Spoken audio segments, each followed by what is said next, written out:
我刚刚生了2胎，老公为了不让我那么辛苦，给我找了一个99年的小保姆。保姆年轻美貌，做事麻利，但我没想到大女儿对我说：“我喜欢丽娜阿姨，她身上有妈妈的味道，她的腰还比你细，比你漂亮。”大家好，开始今天的分享之前，希望你能给人间烟火点个订阅，我将会分享更多优质的内容。我刚刚生了2胎，我老公周远心疼我一个人要带2个孩子，便给我去家政公司里面找了一个保姆。小保姆名字叫丽娜，99年的，长得算是年轻漂亮，做事麻利。她一看见我就姐姐姐姐的喊着，十分好相处的模样。我虽然有些介意有这么一个年轻漂亮的小姑娘在我家里，但是接触下来发现丽娜人挺好的，就先让丽娜在我们家里先干着。周远说他选丽娜的主要原因是丽娜看起来年轻又懂事。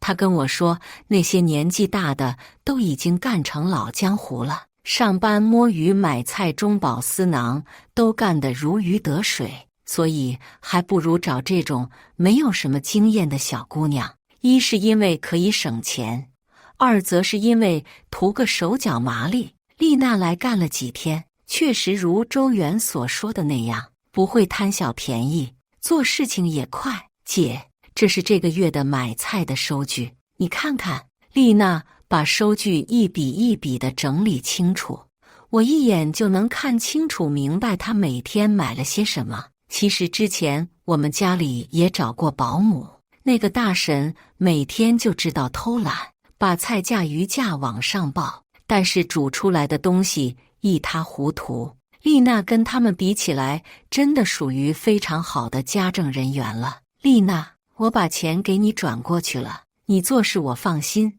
我丝毫没有犹豫的就把钱给丽娜转了过去。就这样过了2个月，我对丽娜越来越满意。晚上周远的回来的时候，我便和他商量，老公，丽娜做事很认真，人又老实，要不我们给她涨点工资吧。周远抱着我，他最近工作很辛苦，现在已经累得睁不开眼睛了。好，老婆都听你的。周远对这件事情没有什么兴趣的样子，我见他对丽娜的事情没兴趣，我心里其实是很舒坦的。毕竟丽娜是个年轻漂亮的保姆，我又因为刚刚生完孩子，身材还没有完全恢复，我其实心里还是隐隐有些担心，我和丽娜的对比太过于强烈，以至于老公看上了丽娜。但现在老公的反应让我放下心来，我也对丽娜更加满意。第2天就给丽娜涨了2000的工资，丽娜对我感恩戴德，甚至因为感谢我，给我买了一支口红。口红虽然不算贵，但是也算是人家小姑娘的一片心意。我感受到了这片心意，心里更加喜欢丽娜了。这天我的大女儿星星跑过来跟我说，晚上想跟丽娜阿姨睡觉。我捏捏星星的脸，乖星星，怎么想跟丽娜阿姨一起睡觉呀？星星扬起她肉嘟嘟的小脸，因为丽娜阿姨会给星星讲故事啊，而且丽娜阿姨身上有妈妈的味道。我被星星的童言童语逗笑了，揉了揉星星的头，同意了星星的请求。丽娜，你今晚就去她房间陪她睡觉吧。我含笑看着丽娜，丽娜点点头，就牵着星星的手去了星星的房间。丽娜经过我身边的时候，我闻到了一股熟悉的香味，但是刚刚生完孩子，我的嗅觉并不敏感，一时间竟然没想出来是什么味道。星星最近越来越粘着丽娜，我也乐意星星这样，毕竟要是2个孩子都粘着我，实在是太累人了。我的小儿子杨洋还没有半岁，正是需要妈妈的时候，星星有丽娜照顾，我整个人都轻松了不少。这天周远下班回家的时候，就被星星拉着玩大富翁。星星、丽娜、周远3个人玩得乐呵呵的。爸爸，星星要赢啦！星星手上拿着卡牌，得意地冲着周远说道。而周远宠溺地摸了摸星星的头，星星，你真棒。而丽娜在旁边也笑眼弯弯，是啊，我们家星星最棒了。我看星星玩得高兴，也凑过去跟他们一起坐着。星星，妈妈也过来陪星星玩，但是我不太会玩，很快就因为不懂得怎么玩而被星星嫌弃了。妈妈，你不懂得怎么玩，星星和爸爸他们一起玩就行了。被女儿嫌弃，我心里有点难受，但还是没留下来继续跟他们一起玩了。丽娜阿姨，这次星星要和你组队，因为你比爸爸厉害。星星很喜欢和丽娜玩游戏，因为丽娜很会玩这些小游戏，还很有耐心跟星星玩。周远听到星星的童言童语，打趣道：是，现在爸爸在星星眼里没有丽娜阿姨重要了，以后你就跟丽娜阿姨玩吧。星星轻轻地哼了一声，然后过去挽住丽娜的胳膊。我最喜欢丽娜阿姨了。看到星星和丽娜关系那么好，我心里忍不住有些酸楚。而且星星他们3个人坐在一起，仿佛跟一家人一样，我又好像被排挤在外了。但想想又觉得好笑。星星就是小孩子心性，谁陪他玩他就喜欢谁。我何必跟丽娜一个保姆计较那么多？到底是我刚刚生完孩子，喜欢乱想。晚上星星又黏着丽娜，要丽娜陪她睡觉，我欣然同意了。毕竟陪星星睡觉又要哄洋洋的话，实在太累人了。有丽娜陪星星睡觉，我也放心。而且我和周远已经好久没有过单独相处，我想今晚和周远好好交流一下感情。老公，我们夫妻2个人好久都没有一起聊聊天了。我抱着周远，在周远的脸上亲了一口。老婆，你一个人照顾2个孩子辛苦了，好在现在丽娜帮我们带星星，我们2个人才有机会一起好好相处。周远亲了一口我的嘴唇，双手不老实的在我身上游走。老婆，我们好久都没有夫妻生活了。我积极的配合周远，伸手解开了他的领子。周远掀开了我的裙子，但是他在我身上游走的手却瞬间愣住了。老婆，你的肚子还没有恢复啊？周远说话的时候很平静，但是我还是从他的眼神里面看到不太明显的嫌弃。我低头看向自己，因为剖腹产和肥胖，使得肚子可以说得上是千沟万壑，上面还有各种疤痕遍布。也难怪周远嫌弃，这个肚子我自己看着都嫌弃，那还继续吗？我有些小心翼翼地看着周远。我不是没有想过去医院里面做激光和疤痕修复，但是我现在根本没有时间做这些。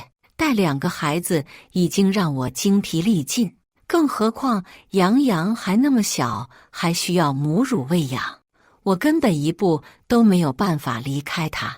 我不是不知道去疤这种事情拖得越久就越难驱除，我用过去疤膏，但是并没有多大的作用。周远看着我的肚子，深深地叹了一口气，翻身躺到了床上。老婆，我突然有些累了，下次吧。周远把床头的灯关了起来，伸手搂住我，沉沉地睡去了。明明他搂着我的时候那么温暖，为什么我却浑身发凉？我忍不住从眼里流下了一行清泪。周远到底还是嫌弃我了，嫌弃我生过2个孩子，千沟万壑般的肌肤。哭着哭着我也就睡着了。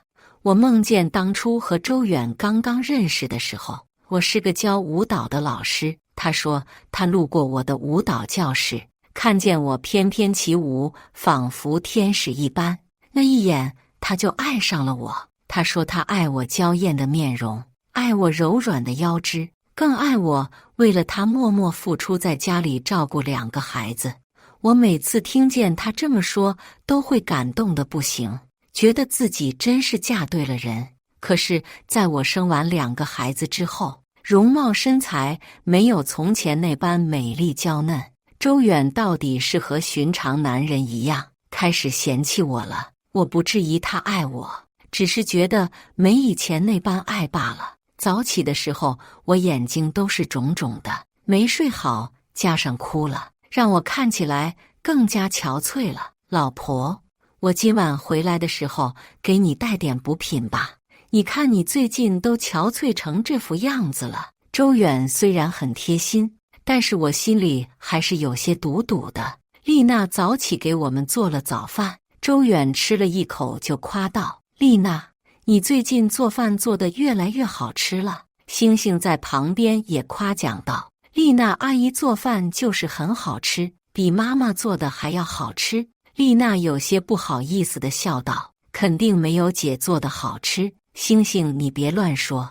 丽娜说这话的时候，弯腰在餐桌上摆了一盘水果，露出了一段纤细的腰肢。星星看见的时候还笑着说了一句：丽娜阿姨，你腰好细啊，一点也不像我妈妈那样粗。星星这话说的我瞬间难过了起来。虽然星星说的是实话，但是我看着丽娜纤细的腰肢，还是忍不住涌起了一股自卑感。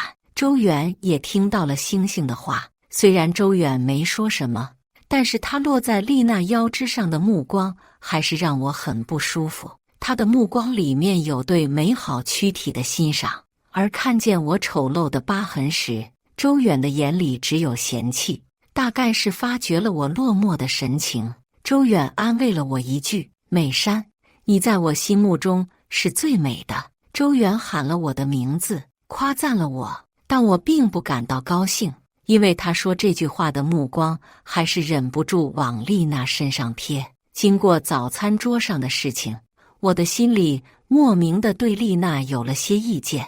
我在心里告诉自己，我别那么小心眼。丽娜办事妥帖，又从来没做什么对不起我的事情，我怎么能因为对方比我年轻漂亮就对她有意见呢？有美珊啊，有美珊，你是不是因为怀孕太过于敏感了？我在心里有些唾弃着自己这种小人之心的行径。我看见丽娜看着我时真诚的眼神时，我自己都嫌弃自己。我怎么能因为自己不够漂亮，身材不够好，就对人家小姑娘这样？由于我心里有鬼，所以这天我出门买东西的时候，顺便给丽娜带了一件新衣服。丽娜收到新衣服的时候，高兴地在房间里面试衣服。谢谢你啊，姐，你怎么对我这么好？看见丽娜那么高兴，我心里莫名的愧疚感也消散了不少。丽娜甚至高兴地冲上来抱住了我，但是就是这么一抱，我却再一次闻到了丽娜身上的香味，很熟悉，因为我也有这款香水。上一次我没细想，所以我没闻出来，但这次我仔细闻了闻，这分明就是我的香水啊！为什么我不是觉得丽娜跟我用同款？因为这款香水是我一个在法国做调香师的朋友自己调的，根本没有撞香的可能。何况丽娜只是一个小保姆，又怎么可能买的了可以私人定制的调香师手里调出来的香水？只有一种可能，丽娜偷偷喷了我的香水。我眼神一凛，但是并没有说什么。丽娜毕竟年纪还小，偷偷喷点香水也不是什么大错。我意味深长地看了丽娜一眼，什么都没说，离开了丽娜的房间。走之前，丽娜还在开心地试衣服，一点也没有发现我的异样，可能就是无心的吧。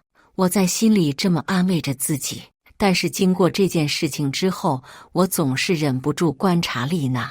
我发现她身上有些很难以解释的巧合，比如说丽娜平时涂的口红色号都是烂番茄色和豆沙色。好巧不巧，我怀孕之后把之前的化妆品都扔了，只留下了这2个我很喜欢的色号。再比如丽娜的穿衣风格跟我没怀孕之前几乎一模一样，我放在衣柜里面的旧衣服的款式几乎都能跟丽娜身上撞上。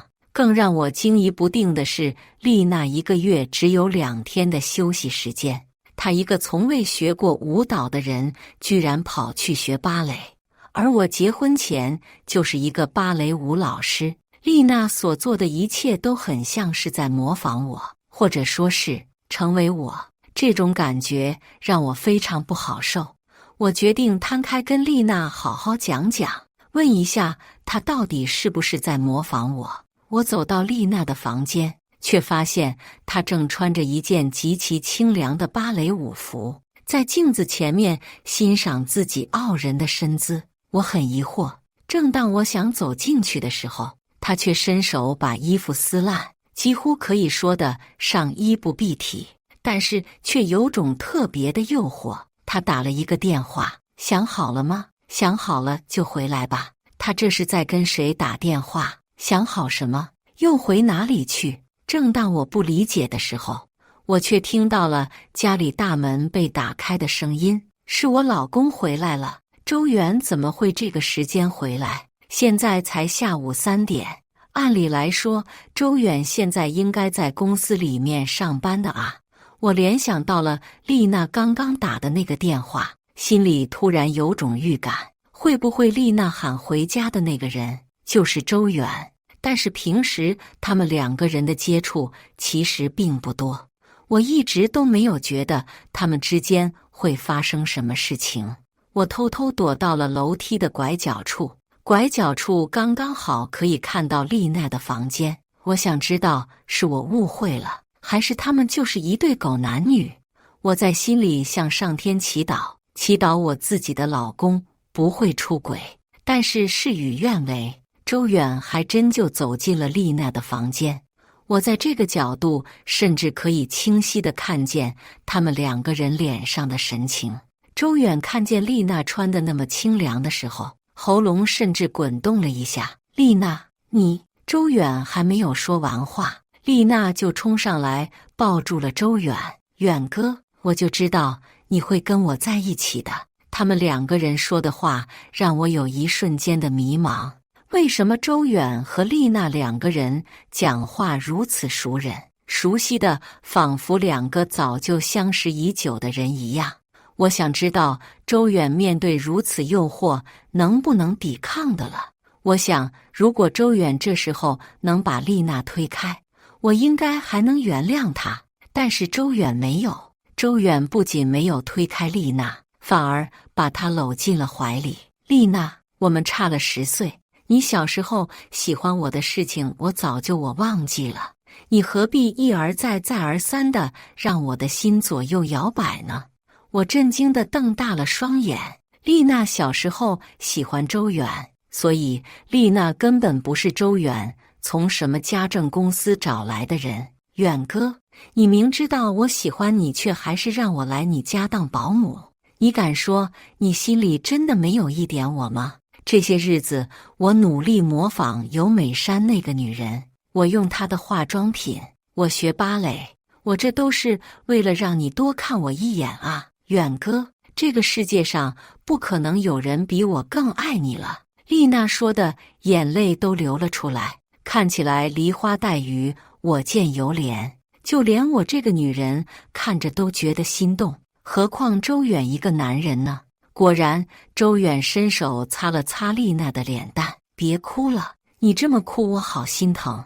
那远哥你就别让丽娜再哭了。丽娜凑上去，在周远的唇上印上了一个吻，2个人瞬间纠缠在了一起。丽娜本就清凉的裙子一瞬间掉落到了地上。远哥，快关门，等等被你老婆看见了。丽娜在意乱情迷的时候还记得关门不被我发现，我都不知道是该哭还是该笑了。周远一瞬间就把门重重地关了起来，隔绝了我所有的视线。不过无所谓，他们的所作所为我都拍了下来。果然周远还是辜负了我的信任，选择了背叛我。我的心一瞬间很疼。我回到了自己的房间，自虐般地看着他们2个人亲热的照片，看了一遍又一遍。这时候杨洋却哭了起来。我赶紧抱着杨洋喂奶，杨洋刚刚长了点牙，咬得我生疼，身体上的痛和心上的痛结合起来，我一时痛彻心扉。当初那个明媚高傲的我，怎么会活成这个样子？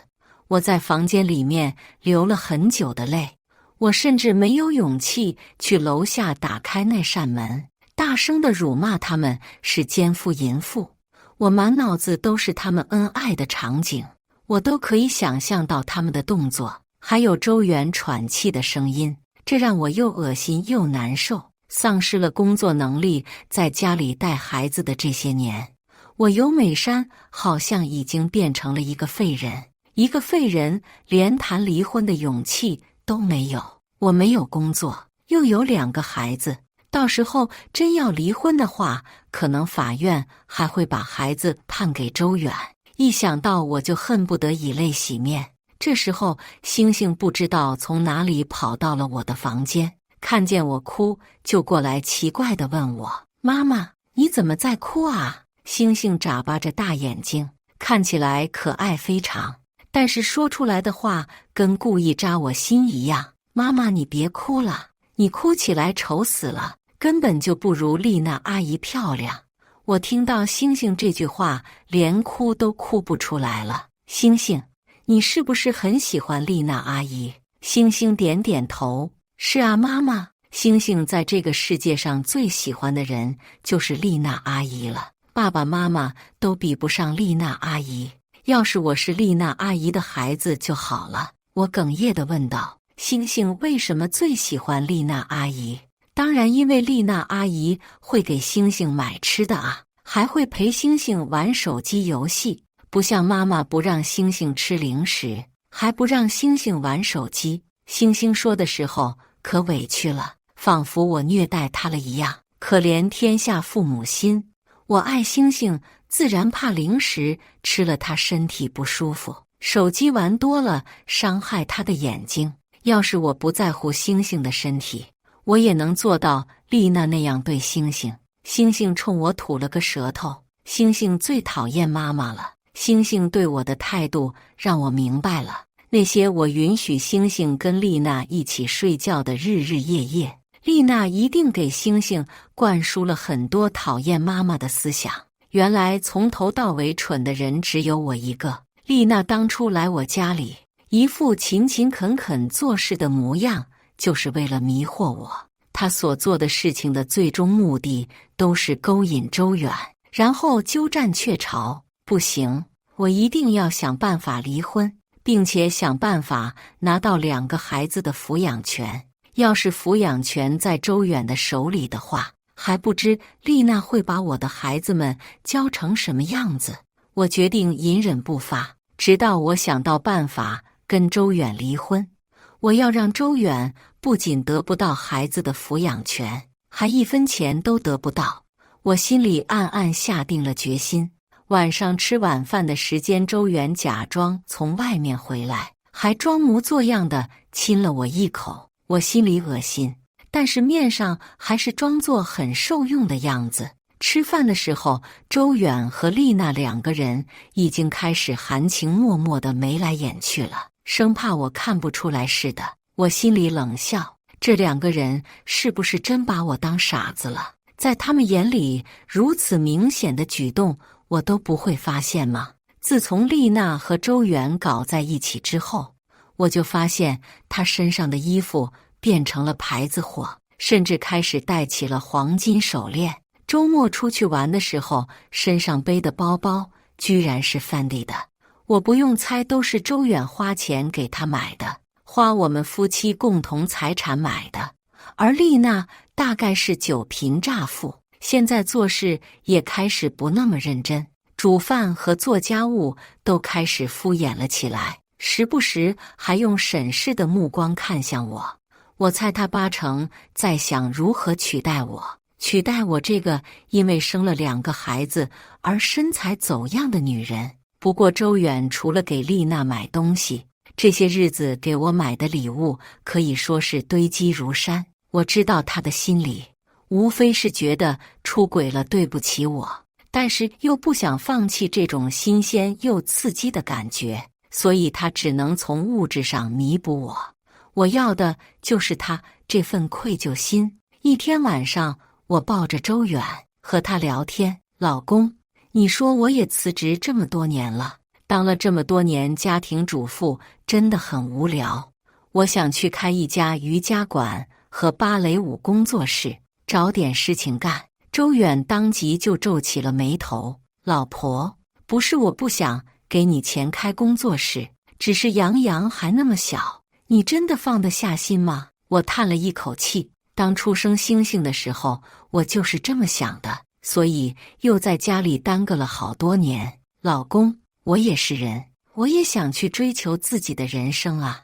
我说着说着就流下了一行泪。周远看我哭了，赶紧安慰我：“老婆，你别哭呀，好，我明天就给你转200万，你想开什么工作室就开什么工作室。”我知道平时周远碰到钱的事情没那么好说话的，但是现在他心里正觉得对不起我呢，自然我说什么就是什么了。老公，你放心，我已经找了一个新的保姆来我们家，以后他和丽娜2个人，一个看着杨洋，一个看着星星，我也能轻松不少。其实那个新来的女生根本不是什么所谓的保姆，而是我花钱雇来的坐台小姐小南。小南长相虽然可能不如丽娜清丽可人，但是自有一股子清纯劲，身材比丽娜还要好上不少。周远看见她的第一眼就露出了惊艳的目光，而丽娜则是一脸警惕地看着这个小南。丽娜，以后小南就是你的同事了。我笑着看向丽娜，小南可不仅是她的同事，还是她的竞争对手。在我的示意之下，小南时不时地故意撩拨周远。我以前还不知道周远是个这样的人。小南稍微撩拨了一下，周远每天的眼神都离不开小南了，估计每晚睡前都在想小南，想得发疯。丽娜终于坐不住了。这天早上起来，我就听见了丽娜和小南2个人争吵的声音：“小南，你为什么要偷我的金镯子？我要报警！”丽娜拉扯着小南，我看到小南的手都要被丽娜拉红了，而小南丝毫不落下风，伸手狠狠地打了丽娜一巴掌。我说了，我没有偷你的金镯子，你诬陷人，能不能想个好一点的理由？你的金镯子不就在你的手上戴着吗？丽娜被打了一巴掌，又被揭穿，看见我就哭了出来：“姐，小南欺负我。”我其实看见丽娜被打，心里面是暗爽的，但是面上还要装作一副不动声色的样子。丽娜，我也看到你的镯子就在你的手上，我怎么不记得你有什么其他金镯子？我轻嗤了一声。对了，我还没问你呢，之前都没看你戴金镯子，最近怎么戴上了？是不是交了什么有钱的男朋友啊？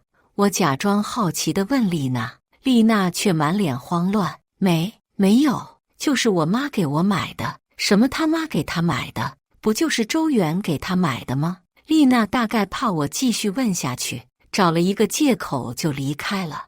我和小南交换了一个眼神，继续我们接下来的计划。我的舞蹈工作室已经开了起来，最近我也渐渐地开始忙碌。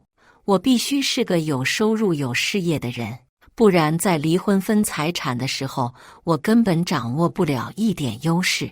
我知道周远手上还有不少钱，我要想办法让他拥有的东西再少一点。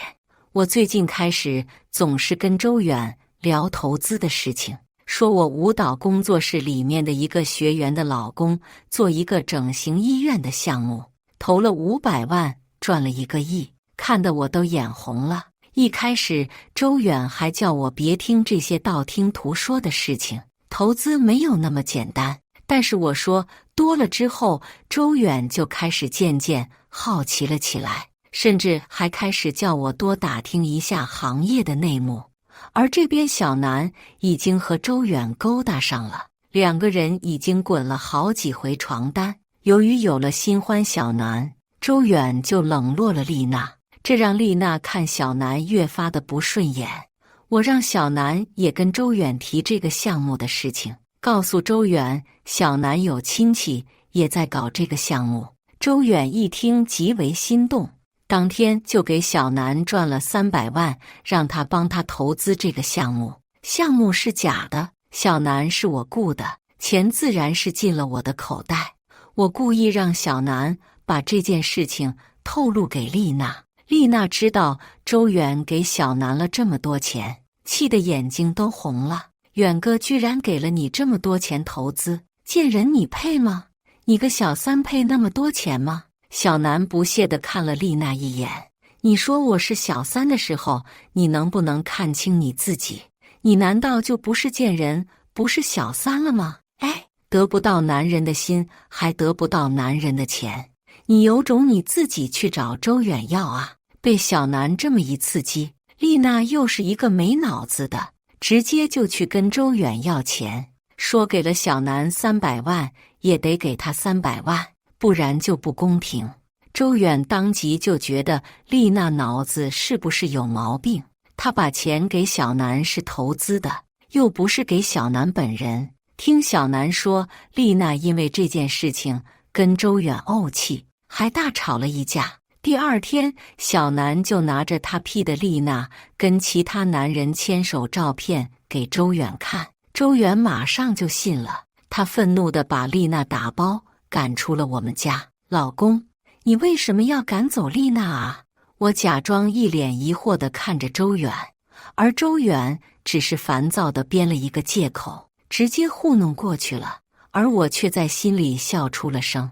时机到了，我终于可以离婚了，拿到了钱，又赶走了丽娜。我给了小南丰厚的酬劳，让小南离开了这个城市。小南不见的第二天，周远就发了疯。当然不是因为他多么喜欢小南，而是因为他给了小南300万，钱被卷走了，周远能不发疯吗？老婆，你知道小南去了哪里吗？周远焦急地问我。老公，你问小南去哪里做什么？我也不知道啊。他突然走了，我也很头疼，2个孩子还需要人带呢。我看周远痛苦的样子，恨不得仰天长啸出门去。我就要让周远体验一下我的痛苦。我把周远和丽娜上床的视频发到了他们高管群和公司群里。周远虽然是个高管，但是公司总部也承担不了这样的舆论压力。周远被迫引咎辞职了。趁周远辞职了，我直接找律师跟他提出了离婚。周远不同意离婚，我直接上法院走了离婚诉讼的流程。房子和财产由于周远是过错方，我分到了2/3的财产，而周远没有工作，2个孩子都判给了我。出法院的时候，周远可以说是赔了夫人又折兵。这一下不仅没了老婆孩子，连工作都没有了。尤美山，你是不是早就知道我和丽娜的事情了？周远说的时候满眼都是愤怒，仿佛背叛婚姻的人是我一样。现在不用装了，我直接翻了一个白眼。知道又怎么样？反正一开始做错的人就是你，我难道还要因为你做错事我反击而感到忏悔吗？可能周远被我的这句话说的心里有些难受，他立马就软了下来。美山，我们非要走到这个地步吗？你要是愿意原谅我，我一定不会再犯错误了。我们还有2个孩子，你想想孩子以后的健康成长，没有我他们真的会幸福吗？周远妄图用孩子让绑架我，但我刚刚逃出了一段失败的婚姻牢笼，又怎么可能重蹈覆辙呢？没有你这么一个爸爸，我想孩子们应该会更健康的成长的。我说完这句话就离开了法院，留下周远一个人黯然神伤。但我不会同情他，这是他应该付出的代价。走在路上的时候，我被一道熟悉的声音叫住了。尤美山，我转头看见了丽娜，轻笑了一声：“你怎么还敢来找我？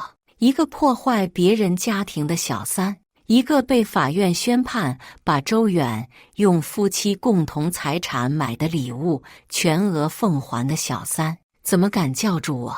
我从小就喜欢周远，很喜欢，很喜欢。哪怕他结婚有了小孩，我也喜欢他。